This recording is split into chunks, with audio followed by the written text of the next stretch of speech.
বড় ভাইজান, আজকে আমাদের কি অবস্থা, কি হচ্ছে তা একটু খোঁজ খবর রেখেছো তুমি? আজকে আমরা রাস্তা দিয়ে বেরোতে পারছি না, লোকে আগে বাজে কথা বলে আমাদেরকে অপমান করার চেষ্টা করছে, আমাদের উপরে চড়ার হয়ে এগিয়ে আসছে। প্লিজ এমএলএ বিকাশ দত্ত সাহেব, আপনি একটা কিছু করুন, না হলে এইভাবে আমাদের বাঁচার কোনো মানেই হয় না। চুপ করে থাকবেন না বড় ভাই, কিছু তো একটা বলুন।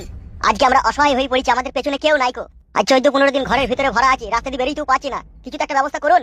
আপনার জন্যই তো আমরা সবকিছু করেছি। What the hell you bloody bastard? Who's the backing you lose? কোনো ক্ষমতা নাই আমার হাতে আজকে। সব ক্ষমতার বিসর্জন দিয়েছে সাধারণ জনগণ আমার কাছ থেকে কেড়ে নিয়ে। তারপরে পার্টি অফিসগুলো ভেঙে দিচ্ছে, সেইগুলোকে আটকানোর ব্যবস্থা করুন। এগুলো যে আমরা কত কষ্ট করে করেছি।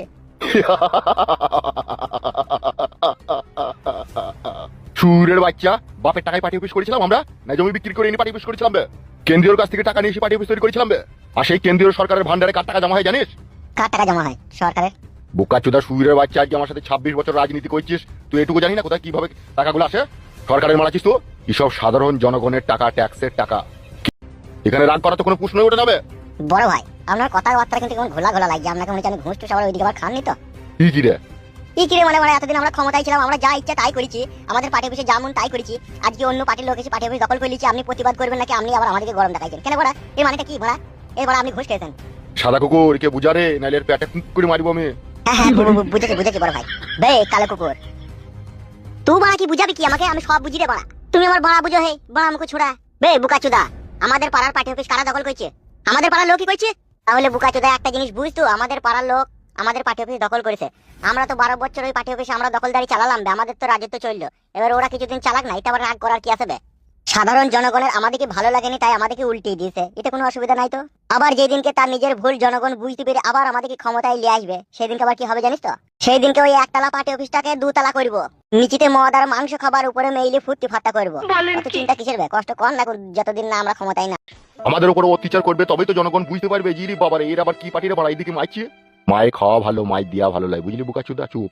কথা থেকে বলে জানিস তো, ধৈর্যের ফল অনেক মিষ্টি হয়, একটু ধৈর্য রাখ।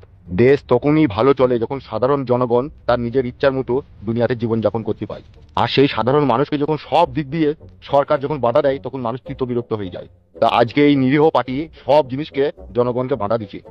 এই বাধা পেতে পেতে যেদিন মানুষ রেগে যাবে না, সেদিনকে বুঝবি ঠেলা। সেদিনকে সুপ্রিম কোর্টের আদালতে কোনো রায় হবে না, সেদিন জনতাকে আদালতে রায় হবে, বুঝলি তো? জনতা যা বলবে তাই হবে, তার কারণ পাবলিকই হচ্ছে আসল সরকার। তাহলে এখন লোকে যে যা বলছে তাই এখন কান পেতে শুনবো নাকি?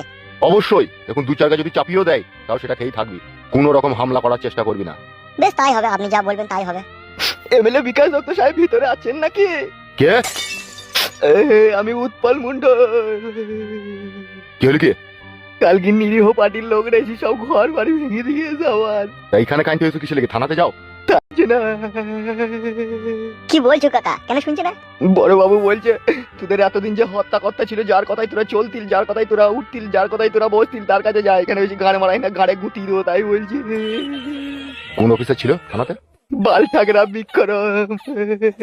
আচ্ছা বেশ, ঠিক আছে, তুমি কান্নাকাটি করো না, তুমি যাও, আমি দেখছি ব্যাপারটা, ঠিক আছে? একটু দেখুন এমএলএ সাহেব, আবার ওরা বলেছে রাত্রিরে আসবো দি সব চাল চুলো এক জায়গায় করে দেবো, তাই বলেছে। বাড়া রে।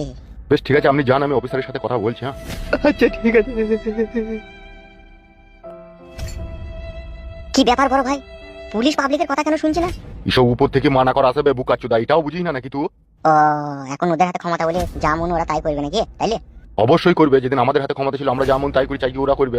তাহলে কথা হচ্ছে দোষ করবো আমরা আর ফাঁসবে নিরীহ লোক, তাই তো? এখানে যা বললি এই কথাটা যেন সমাজের সামনে কোথাও বলিস না, সুইরের বাচ্চা।